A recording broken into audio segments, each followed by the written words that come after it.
عمر کی عدالت لگی ہوئی ہے، کہنے لگے او لوگوں، کسی کو کوئی شکوہ ہو تو مجھے بتاؤ نا،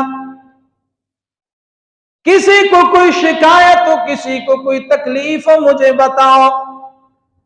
ایک شخص آیا، آ کر کہنے لگا امیر المؤمنین، آپ نے حکم نامہ جاری کیا ہے کہ کوئی گورنر اپنا دربان مقرر نہیں کرے گا، اپنے دروازے پر کسی سپاہی کو نہیں بٹھائے گا، دوسرے نمبر پہ کوئی گورنر باریک لباس نہیں پہنے گا۔ کتنی شرطیں لگائی؟ 2 شرطیں، ایک دربان مقرر نہیں کرے گا، دوسرے نمبر پہ باریک لباس نہیں پہنے گا۔ امیر المؤمنین مصر کا گورنر عیاض ابن غنم رضی اللہ عنہ، اس نے تو دربار بھی مقرر کیا ہوا ہے اور لباس بھی باریک پہنا ہوا ہے۔ امیر المؤمنین عمر رضی اللہ تعالی عنہ نے محمد ابن مسلمہ سے کہا، او محمد ابن مسلمہ، جاؤ، جا کر اس کی تحقیق کر کے آؤ۔ محمد ابن مسلمہ گئے، جا کر دیکھا دروازے پہ دربان بھی بیٹھا ہوا ہے، باریک لباس بھی گورنر نے پہنا ہوا ہے۔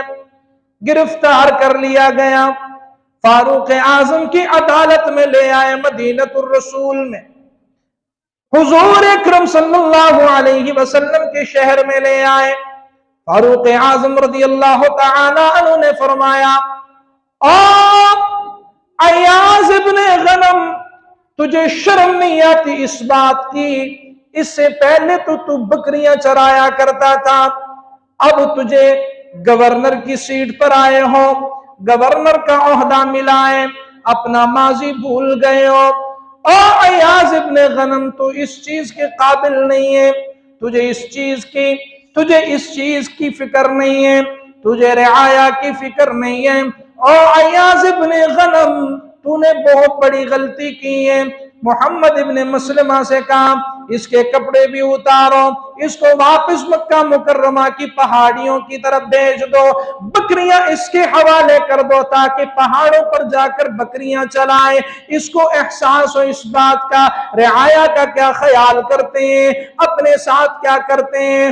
فاروق اعظم رضی اللہ تعالی عنہ کے حکم پر محمد ابن مسلمہ نے اس کے کپڑے اتارے اور اس کے حوالے بکریاں کر دی مکہ مکرمہ کی پہاڑیوں کی طرف۔